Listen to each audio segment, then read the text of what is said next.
નમસ્કાર વિદ્યાર્થી મિત્રો, હઠોડા બેન્ચમાં તમારું એકવાર ફરીથી સ્વાગત કરી રહ્યા છે.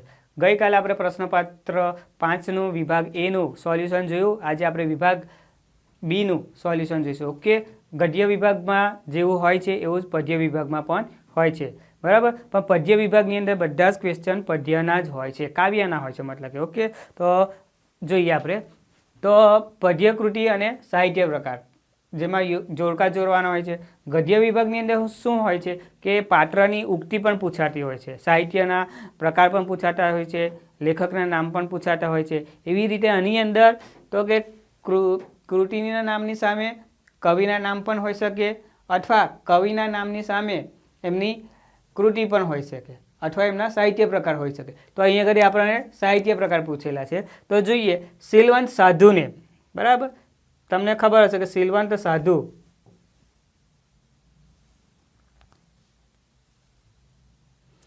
તો શીલવંત સાધુ કોને? ગંગા સતી. તો ગંગા સતી શું ગાતા હતા? તો કે ભજન. તો આપણે ભજન પર ટીક કરીશું. તમારે પરીક્ષાની અંદર ક્વેશ્ચનની સામે એનો જવાબ જ લખવાનો છે. ઓકે, આ તો આપણે અત્યારે નાના થઈ જઈએ, બરાબર. હું એવો ગુજરાતી, કાવ્ય નંબર 7, ખબર ને? હું એવો ગુજરાતી, જોશી સાહેબનું, બરાબર. તો કયું છે એમનું હું એવો ગુજરાતી? તો કે ગીત છે, બરાબર. શિકારીને, શિકારીને, બરાબર. સૌંદર્ય થવા માટે સુંદરતા, સૌંદર્યને પામવા માટે સુંદર થવું પડે. કોણ? કવિ કલાપી તખતસિંહ ગોહિલ, સુરસિંહજી તખતસિંહ ગોહિલ. દિવસો જુદાઈ ના જાય છે, બરાબર ને? દિવસો જુદાઈ ના જાય છે. તો કોણ? લોકગીત તો હોય જ ના શકે, કેમ કે લોકો દ્વારા ગવાતું હોય તો ગીત. પણ આ તો દિવસો જુદાઈ ના જાય છે. તો કોના જેવું લાગે છે તમને? તો કે ગઝલ છે આ, બરાબર. આગળ જોઈએ વિદ્યાર્થી મિત્રો, પેપર ચેન્જ પ્રમાણે આપણી ખાલી જગ્યા આખા પૂછેલી છે. તમારા નસીબ સારા છે કે તમને સરસ મજાના બેઠા ઓબ્જેક્ટિવ માર્ક્સ છે, અને બેઠા 4 માર્ક્સ તમને મળી જાય છે.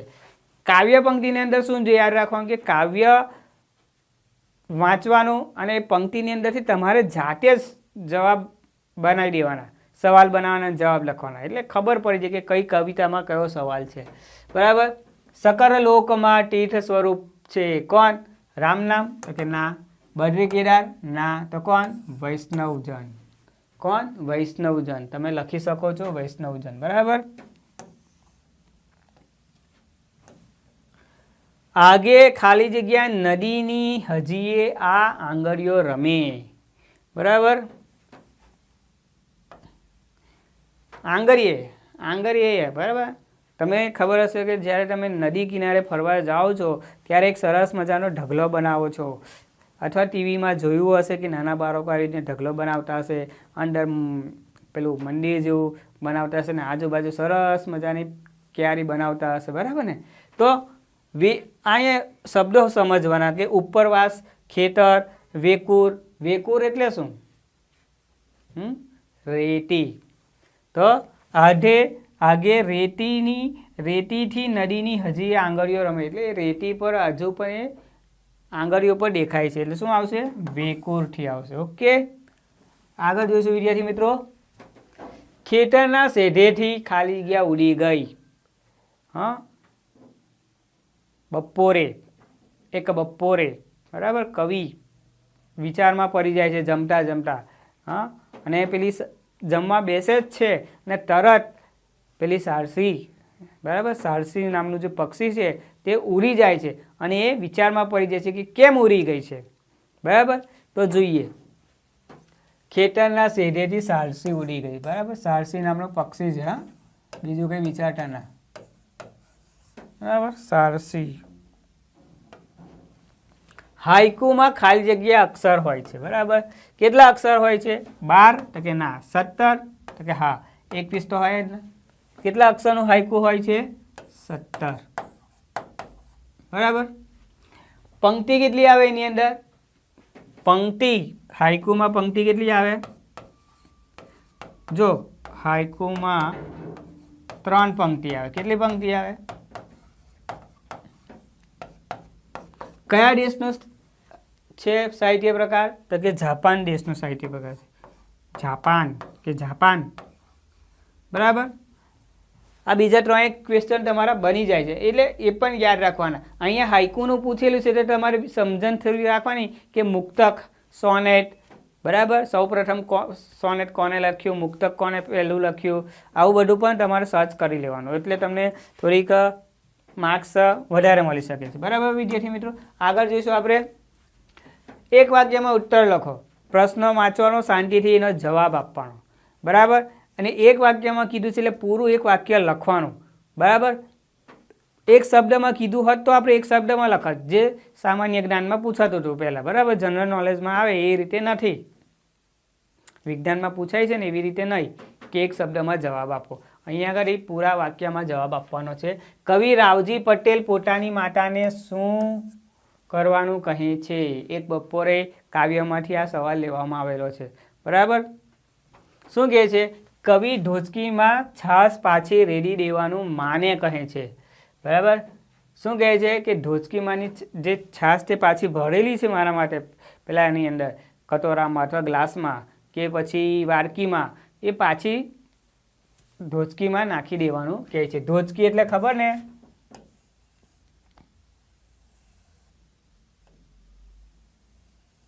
બરાબર.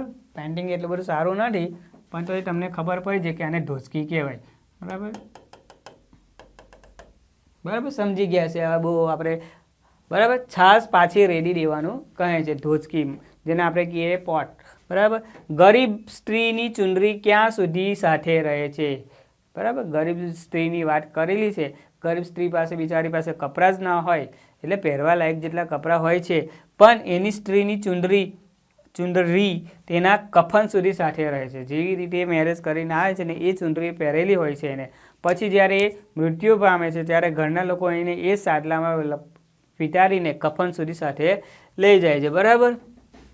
એટલે એકદમ ઇઝી જવાબ છે. શાંતિથી લખજો, પેપર શાંતિથી વાંચજો, ઉતાવળ કરશો નહીં, બરાબર વિદ્યાર્થી મિત્રો. તમને યોગ્ય લાગે જ છે મને ખબર છે, પણ તમે એટલા બધા ચકોર છો, બરાબર, કે કોમેન્ટ નથી કરતા ને લાઈક પણ કરતા નથી. ખાલી અંગૂઠો બતાવવામાં તમને શરમ આવે છે, તો કંઈ નહીં, ના બતાવતા. નીચે આપેલા પ્રશ્નના 3-4 વાક્યમાં ઉત્તર લખો, ગમે તે 2 જ, બરાબર. એ પણ તમને 4 માર્ક્સના પૂછાશે, બરાબર. બીજું, આપણે અહીંયા આગળ બધા જ પ્રશ્નોનું સોલ્યુશન કરતા હોય છે, એટલે તમારે બધા જ સવાલ અહીંયા આગળ આપણે જોઈ લઈશું. ઓકે. ગંગા સતી પાનબાઈને કેવી વ્યક્તિની સંગત કરવાનું કહે છે? બરાબર. શીલવંત સાધુમાંથી, આ કાવ્યમાંથી આ પ્રશ્ન લેવામાં આવ્યો છે, બરાબર. શીલવંત સાધુને, બરાબર. સરસ મજાનું ભજન છે. અને એમની શિષ્ય કોણ? પાનબાઈ. તો એને કહે છે કે કેવા લોકોની સંગત કરવી જોઈએ. હા, સાથે સાથે આપણને પણ સમજાવે છે કે આપણે પણ કેવા લોકોની સંગત કરવી જોઈએ. તો જોઈએ, જે સંતના મન, વચન અને વાણીમાં એકરૂપતા હોય, બરાબર ને. એકરૂપતા એટલે કે એક જ વિચારનો હોવો જોઈએ, પછી થોડી વાર એના વિચાર બદલાવા જોઈએ નહીં. એનું મન પણ એક હોવું જોઈએ, વચન અને વાણીમાં પણ એકરૂપતા હોવી જોઈએ. એની વાણી ફરવી ના જોઈએ, એના 2 મન થવા ના જોઈએ, બરાબર. વચન એટલે કે એને બોલવાનું, એકવાર જે કીધું એ ફાઇનલ હોવું જોઈએ. 8 પ્રહર દિવ્યાનંદમાં રાસ્તો હોવો જોઈએ. 8 પ્રહર, કેટલા પ્રહર આવે છે ખબર છે? 8 જ પ્રહર આવતા હોય છે, બરાબર. તો એ 8 પ્રહરની અંદર ભગવાનનું નામ એના સાથે હોવું જોઈએ. જે પરમાત્માના ધ્યાનમાં હોય છે ને, ભગવાનના ધ્યાનમાં હોય, જેનું જીવન નિર્મોહી હોય, એટલે કોઈ જાતનો મોહ ના હોય, ના રૂપિયાનો મોહ હોય, ના બાઇકનો મોહ હોય, ના ફોનનો મોહ હોય, બરાબર ને. આપણે તો કોઈના હાથમાં ફોન જોઈએ એટલે તરત આપણો મોહ બદલાય છે કે હું પણ આવો ફોન લાવીશ, અથવા હું પણ આવી ગાડી લાવીશ, કે એટીએમ, બરાબર. એવું બધું આપણે મન થતું હોય છે, બરાબર. પણ એ ઘોડાઓને બાંધી રાખો વિદ્યાર્થી મિત્રો. અત્યારે તમારો કયો મોહ રાખવાનો છે? 80+ લાવવા છે મારે. તમારો જે ગોલ છે તેને ધ્યાનમાં રાખો. ખબર છે ને, અબ્દુલ કલામ, એમને શું બનવું હતું? પાયલોટ બનવું હતું, બરાબર. પાયલોટની પરીક્ષામાં એ પાસ થાય છે, પણ લેવાના હતા કેટલા? 8, અને એમનો નંબર હતો 9મો. એટલે એમનો નંબર ક્યારે લાગે? કે પેલા 8માંથી કોઈ ના પાડી દે ત્યારે, અથવા કોઈ કેન્સલ થાય ત્યારે. પણ એવું થતું નથી, કેમ કે બધાને પાયલોટ બનવાની ઈચ્છા હોય છે. તમારા લોકોમાંથી પણ કોઈની ઈચ્છા હશે, પાયલોટ નથી બનતા, પણ પછી એ શું કરે, એ જાતે જ એક વિમાન બનાવે છે, બરાબર ને, અને એક મિસાઇલ પણ બનાવે છે, તેથી તે મિસાઇલ મેન તરીકે ઓળખાયા. એટલે ઘણા બધા સંઘર્ષો પછી પણ એમને, બરાબર, જે ઉંમરે એમને પાયલોટ ના બનાવી શક્યા, પણ એમની 50+ પછી એમને આ બધું સાકાર કરી બતાવ્યું, બરાબર ને, પણ એમના સપના પૂરા થયા. કંઈ નહીં, આપણા સપના આપણા હાથમાં છે, પૂરા કરજો. All the best. બરાબર વિદ્યાર્થી મિત્રો, ભજનમાં વ્યસ્ત રહો એવી વ્યક્તિની સંગત કરવાનું ગંગા સતી પાનબાઈને કહે છે. એકદમ ઇઝી છે, શાંતિથી જવાબ લખજો. બરાબર, આ 2-4 મન વચન અને વાણીમાં એકરૂપતા હોવી જોઈએ, અને ભગવાનની અંદર લીન હોવો જોઈએ, એને કોઈ જાતનો મોહ ના હોવો જોઈએ, અને પોતાના જે ગોલ હોય એની સાથે રહેવું જોઈએ. આગળ જોઈએ, હું સાવજની ત્રાડ એટલે શું? કયા કાવ્યમાંથી લેવામાં આવ્યું છે ખબર છે? કોમેન્ટ કરીને જણાવજો. બરાબર, અહીંયા ગુજરાત લખેલું છે એટલે આરામથી જવાબ તો ખબર જ પડી ગઈ છે કે કયા કાવ્યમાંથી લીધું હશે. સાવજ એ ગુજરાત અને ગુજરાતની ગૌરવ છે. સાવજ, સાવજ એટલે સિંહ, બરાબર, ને આપણા ગુજરાતનું ગૌરવ કોણ? તો કે સિંહ. ગીર સોમનાથ, બરાબર, ત્યાં સિંહની વસ્તી આજે પણ જોવા મળે છે. હું સાવજ ત્રાડ એટલે હું ગુજરાતી છું, એટલે એ ગૌરવ બનતો સાવજ, અને તેની ત્રાડ હું પોતે જ છું. એટલે કવિએ આપણા બધાને એક સિંહ તરીકેનું બિરુદ આપેલું છે, બરાબર ને.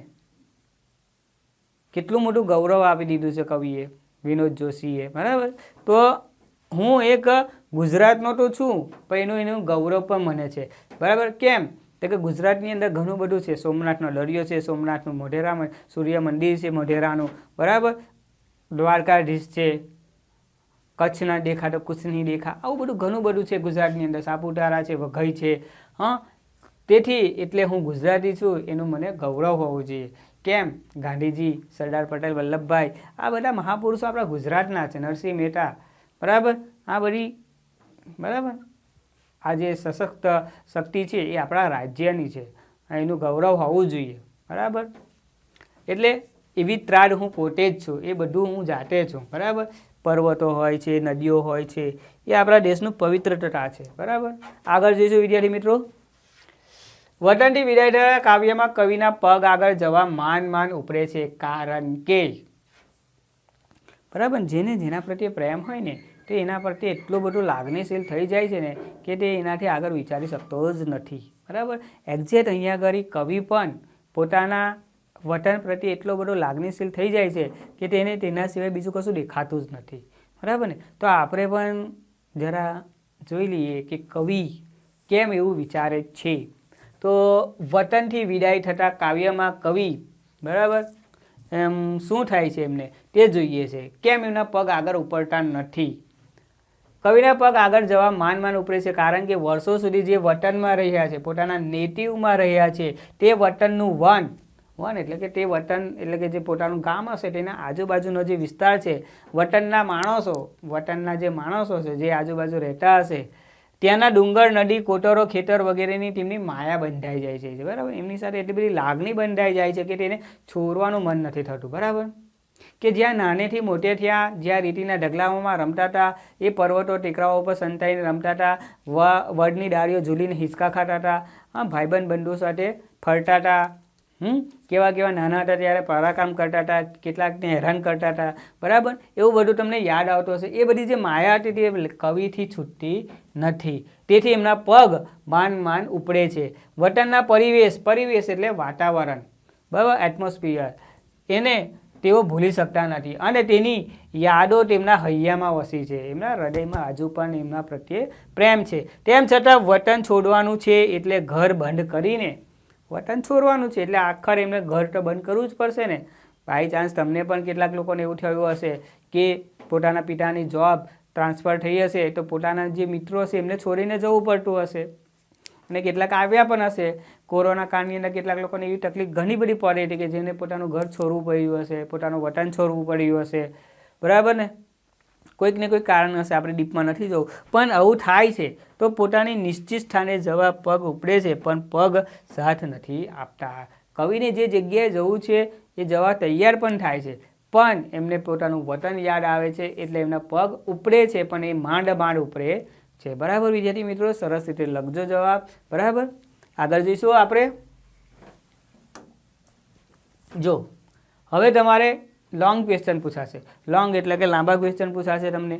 બરાબર, એ બધા પ્રશ્નોનો જવાબ તમારે વ્યવસ્થિત લખવાનો છે. સાહિત્ય પ્રકાર લખવાનું, કવિનું નામ લખવાનું, બરાબર, કયા કાવ્યમાંથી લેવામાં આવેલું છે, એ તમારી પર્સનાલિટી છે ને પર્સનાલિટી સરસ રાખવાની. બરાબર, તો આપણે જરા જોઈશું. તો જોઈએ, પહેલું આની અંદર લખી દીધું છે કે ચાંદલિયો લોકગીત છે, એટલે સાહિત્ય પ્રકારની તો ટેન્શન જ નહીં, કવિનું નામ પણ તમે લખી શકશો. બરાબર, ચાંદલિયો લોકગીત છે. આ લોકગીત રાષ્ટ્રીય શાયર ઝવેરચંદ મેઘાણીએ રચેલું છે. બરાબર, ઝવેરચંદ મેઘાણી સૌરાષ્ટ્રનો બેસ્ટમાં બેસ્ટ કવિ. બરાબર, સોરઠ તારા વહેતા પાણી. બરાબર, તેમાંનો આ ઝવેરચંદ મેઘાણી. બરાબર, એમને પણ સરસ મજાનું પેલું કસુંબાવાળું ગીત ગાયું છે, ખબર છે ને? આજ મને લાગ્યો કસુંબીનો રંગ. સરસ મજાનું કાવ્ય છે. તમે વાંચશો તો તમારી અંદર ખુમારી આવી જશે, જો એના પ્રત્યે પ્રેમ હશે તો.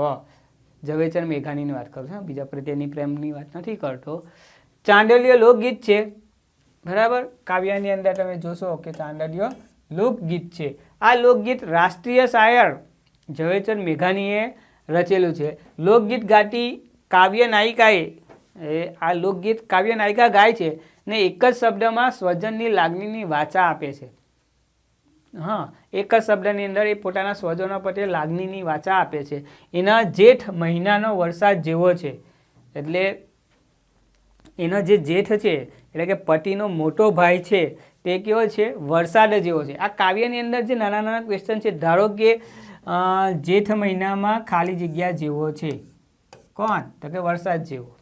જેઠ મહિનો પણ આવે છે અને જેઠ એક શું કહેવાય સંબંધ પણ છે. તો જેઠની અષાઢની ઝબકતી, બરાબર, જેઠાણી અહીંયા કરી દઈશું આપણે. જેઠાણી કેવી છે? તો કે અષાઢની ઝબકતી વીજળી જેવી છે. બરાબર, જેઠની પત્નીને આપણે જેઠાણી કહેતા હોય તો કેવી છે? અષાઢની વીજળી જેવી ઝબકતી હોય છે. એનો દિયર ચંપાનો છોડ જેવો છે. કાવ્ય નાયિકા પોતાના દિયરને કોની સાથે સરખાવે છે? ચંપાના છોડ સાથે. બરાબર, અને દેરાણીને એ છોડીને નાજુક પાંદડી જેવી ગણે છે. બરાબર, એટલે ચંપાનો છોડ છે એ છોડના જે નાજુક પાંદડા છે એ પાંદડી સાથે એને સરખાવે છે. નણંદ એની વાડીની વેલ છે. બરાબર, ભાઈની એટલે કે પતિ છે એ પતિની જે બહેન છે તેને નણંદ કહેવાય છે ને એ નણંદને એ કોની સાથે સરખાવે છે? વાડીની વેલ છે. એટલે એમનું આખું કુટુંબ છે, એ કુટુંબની અંદર જે ચંપો છે, વાડી છે, હા, એ એની તરીકે જોવે છે. અને નંદોઈ એની વાડીમાંનો મોરલો છે. નંદોઈ કોને કહેવાય ખબર ને? જે બેન છે એ બેનના પતિને નંદોઈ કહેવાય. એક એક સ્વજનોની ખૂબ જ સુંદર તુલના કરે છે. બરાબર, એ સરસ મજાના બધાને એટલા પ્રેમથી રાખે છે. એટલે દીકરીઓને આ એક શિક્ષણ છે કે આવી રીતે ઘરના વાતાવરણને સ્વસ્થ રાખી શકે છે. બરાબર, અંતમાં પોતાના પતિ એમ કહેવાય ને બદલે પોતાનો પતિ નથી કહેતી, પણ શું કહે છે? પરણ્યો મારો સગી નણંદનો વીર જેવો શબ્દો ઉપયોગ કરે છે. જો કેટલું સરસ સંબોધન કર્યું છે કે પરણ્યો મારો સગી બહેનનો, સગી બહેન નથી કહેતા પણ સગી નણંદનો વીર, એટલે કે જે કાવ્ય નાયિકા છે એની નણંદનો વીર. બરાબર, નણંદનો વીર કોણ છે? તો કે એનો પોતાનો પતિ. બરાબર, જેવો શબ્દનો ઉપયોગ કરે છે. અને મારો પતિ તો ખરો પણ એની પહેલાં એ મારી બહેન એટલે એની બહેનનો વીર છે. વીર એટલે ભાઈ. બરાબર, વીર એટલે ભાઈ. એમ કહીને કાવ્ય નાયિકા ભાઈ બહેનના મધુર સંબંધોની મીઠાશને મહત્વની ગણી છે. અંતમાં તેના હૈયાતનીમાં બાંધેલી નવરંગી પાઘડીમાં આગળ જોઈએ આપણે, શોભતા રૂપાળા પ્રભાવશાળી પતિને પામ્યાનો આનંદ છે. બરાબર, એના પ્રત્યેનો આનંદ છે. બરાબર, આમ શરદ પૂનમની રાતે ચોકમાં ચાંદલિયો ઉગ્યો અને સુખદ વાતાવરણ સર્જ્યું. બરાબર, એટલું મસ્ત આનંદ વાતાવરણ સર્જાયું તેને મધુર વર્ણન કાવ્ય નાયિકા કહે છે તેની સખી પાસે કર્યું છે. એટલે પોતાની બહેનપણી પાસે આ બધું વર્ણન કરે છે. બરાબર, બીજાની જેમ નહીં કે ખાડા ખોદવા બેઠી છે, પણ પોતાના ઘરના વાતાવરણને આવી રીતે બીજાને પાસે રાખે છે, બરાબર. આ લોકગીતમાં કાવ્ય નાયિકા તેની સાસરીમાં સુખી છે અને તેનો અંસાર પણ આપી દીધો છે. કૌટુંબિક જીવનમાં મધુર સંબંધનું આ ભાવચિત્ર અત્યંત સુંદર રીતે કવિએ અને કાવ્ય નાયિકાએ રજૂ કરેલું છે. એટલે પોતાના ઘરના જે સંબંધો છે તે આવી રીતે બતાવે છે, બરાબર. જેઠને વરસાદ તરીકે, જેઠાણીને વીજળી તરીકે, પછી દિયરને ચંપાનો છોડ કીધો છે, બરાબર. અને એની જે દિયરની જે એ છે દેરાણી, તેને પત્નીને શું કીધું છે? ચંપાના છોડની પાંદડીઓ કીધી છે. નણંદને શું કીધી છે? તો કે આખા જે ઘરની જે વાડી છે એ વાડીનો વેલો છે. અને નંદોઈભાઈને બાગનો મોરલો કીધો છે. એના અવાજથી વાતાવરણ શુદ્ધ થાય છે. બધું આમ સરસ રીતે વર્ણવેલું છે. અને પોતાના ઘરની સુવાસ અન્ય સખીઓને કહેતી હોય છે, બરાબર છે. આવી રીતે તમારે યાદ રાખી લેવાનું, એટલે તમે પણ સરસ રીતે એને વાગોરી શકો, બરાબર. આગળ જોઈએ આપણે વિદ્યાર્થી મિત્રો. એક બપોરે કાવ્યમાં સારસીના ઉડી જવાથી કવિ પર થયેલી અસર તમારા શબ્દોમાં લખો. એક બપોર કાવ્યનું નામ આવી ગયું, બરાબર. શું છે એક બપોર? બરાબર, ગીત છે. સમગ્ર કાવ્યમાં ગ્રામ જીવનનો સંદર્ભ છે, એટલે આખા ગામની વાત મૂકેલી છે કે ગામડું કેવું હોય છે, ગામડામાં શું હોય છે, તે ચિત્રો અહીંયા આગળ જોઈ શકીએ. તો કે પોતાના ખેતરમાં હળ છે, બળદ છે, માં છે, મહુડો છે, બરાબર, શેઢો છે. અચાનક પોતાના ખેતરમાં શેઢેથી સારસી નામનું જે પક્ષી છે તે ઉડી જાય છે અને કવિ ત્યાં વ્યાકુળ થઈ જાય છે. એટલે કવિના જીવનમાં એટલું બધું ડિસ્કસ તો નથી થયેલું, પણ એમ કહે છે બીજા એમના મિત્રો કે એમના જીવનમાંથી પત્નીના વિલાપને કારણે, એટલે એમના જીવનમાંથી પત્ની ઉડી ગઈ છે, એટલે કવિ વ્યાકુળ થઈ જાય છે. એટલે કવિને ક્યાંય ચેન પડતું નથી. એટલે તે બપોરે જમવા માટે કાઢેલી છાશને ફરી ધોચકીમાં રેડી દેવાનું અને રોટલા બાંધી દેવાનું એમની માને કહે છે કે મારે હવે જમવું નથી. એકદમ એમનું મન વ્યાકુળ થઈ જાય છે, બરાબર. હવે તેમને ખાવામાં પણ રસ નથી રહ્યો. જમ્યા પછી મજા આવતી હતી, તેમાં પણ તેમને ખાવામાં રસ જાણતો નથી. કેવળ શૂન્ય મનસ્ક થઈને તેને મહુડીની છાય નીચે બેસી રહેવાનું પસંદ કર્યું. ભલે આકાશમાં રેલાઈ જાય છે, ગળા સુધીની ઘાસ ઉગે છે, તો પણ તેમને એની પરવા નથી. એટલે વરસાદ ભલે આટલો બધો પડે છે, ઘાસ ભલે ઉગી જાય, પણ હવે એમને કોઈ ચિંતા નથી. એટલે એમને પરવા નથી કે હવે એમનું મન રહેતું નથી ખેતી કરવાનું. હવે તો બળદને હરે જોતારવાની પણ ના પાડી દીધી છે. જોયું કેટલું બધું વ્યાકુળ થઈ જાય છે. પોતાનું મનગમતું પાત્ર યાદ આવી જાય ને ત્યારે માણસ ચિંતિત થઈ જાય છે, ખુશ પણ થઈ જાય છે, બરાબર. પણ એ વસ્તુ ના હોય ને ત્યારે ટેન્શનમાં આવી જશે. તો બળદને હરે જોતારવાની પણ ના પાડી દે છે. સારસીના પ્રતીક દ્વારા વ્યથા પ્રતિબિંબિત થાય છે, બરાબર. છેલ્લો ક્વેશ્ચન છે વિદ્યાર્થી મિત્રો, બરાબર. વિદ્યાર્થી મિત્રો તમારે 12 થી 13 લાઇનનો જવાબ લખવાનો આવે છે, બરાબર. તેમાં તમે સાહિત્ય પ્રકાર છે, કવિનું નામ છે, આ બધું લખો છો એ બરાબર છે, પણ તમારે કોઈ જાતની અંદર નિશાની નથી કરવાની, બરાબર. કેમ કે એનાથી તમારું પેપર ઓળખાઈ જશે, બરાબર. એટલે એવી કોઈ નિશાની નથી કરવાની, ફક્ત તમે આવી રીતે લખી શકશો. અને બીજું કે જવાબને જેટલું માગ્યું છે એટલું જ લખવાનું. તમને ખબર છે કે આટલા માર્ક્સનો સવાલ છે, જવાબ છે, તો આપણે એ રીતે જ પહોંચવાનું. વધારે પડતું અંદર ચિતરવાની જરૂર નથી, કારણ કે આપણે બીજું પણ આગળ લખવાનું હોય છે, બરાબર વિદ્યાર્થી મિત્રો. તો આગળ જોઈએ આપણે. દીકરી ગઝલ દ્વારા કવિએ દીકરી પ્રત્યેનો મનોભાવ કઈ રીતે વ્યક્ત કર્યો છે, બરાબર. દીકરીનું સાહિત્ય પ્રકાર છે ગઝલ. આ ગઝલમાં કવિએ દીકરીના ગૌરવ અને ગુણોને મૂલવ્યા છે, મતલબ કે બતાવ્યા છે કે દીકરી કેવી હોવી જોઈએ, અથવા દીકરીની અંદર કેવા ગુણ હોય છે, અથવા દીકરીના મનોભાવ કેવા હોય છે, દીકરી કેમ લોકો લાડકી ગણે છે, કેમ વાલનો દરિયો ગણે છે. હા, તો કવિને પોતાની દીકરી પ્રત્યેનો જે મનોભાવ વ્યક્ત થયેલો છે એવો જ ભાવ એ બીજાને પણ જોવાનું કહે છે. જો જોઈએ આ ગઝલમાં તો કે કવિને સ્વર્ગની એક એક દેવીમાં પણ દીકરીની ઝલક દેખાય છે, બરાબર. જે કંઈ દેવી છે, સરસ્વતી દેવી છે, લક્ષ્મી દેવી છે, પાર્વતી માતા, એ બધાની અંદર એમને એ દીકરી જોવે છે. દીકરી એ સુખદ અને ચંદન જેવી સુંદર અને શીતળતા આપે છે, બરાબર.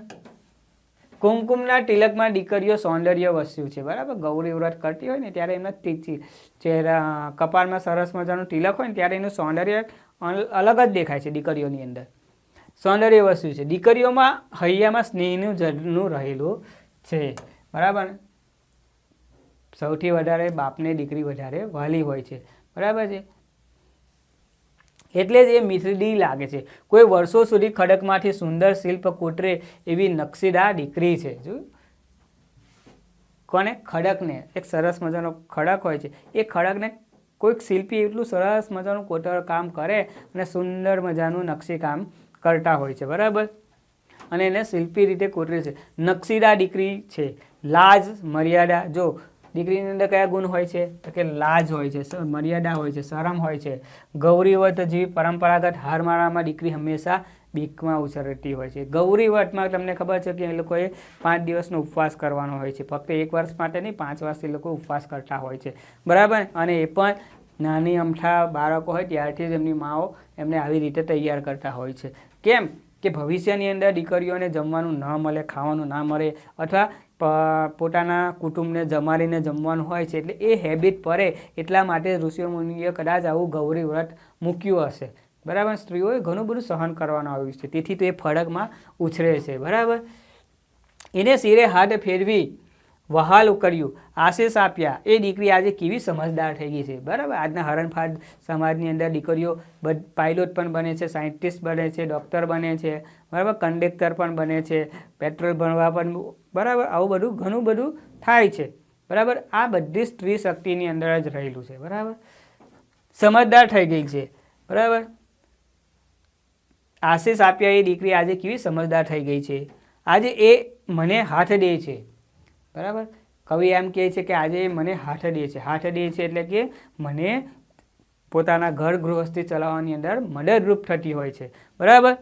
તો મને સહારો આપે છે. આવી વહાલી દીકરીને કેમ ભૂલાય? એટલે કવિએ પોતાની દીકરી પ્રત્યે કેટલો બધો પ્રેમ છે, અને સમાજમાં જેટલી પણ દીકરીઓ છે એના માટે પણ આપણને એક એ સમજણ આપે છે કે દીકરીઓ ફક્ત ઘરનું અંદર રહેલી નથી, પણ આજુબાજુ પણ સુવાસ ફેરવાવી શકે છે. સુર સાંભળું છું ત્યારે સગા સંબંધીઓની ભીંડમાં પણ, એટલે કવિને એમ થાય છે કે સગા સંબંધીઓની અંદર જ્યારે પોતાના ઘરે મેરેજ હોય છે ત્યારે બાપ જે હોય છે તે શું વિચારે છે?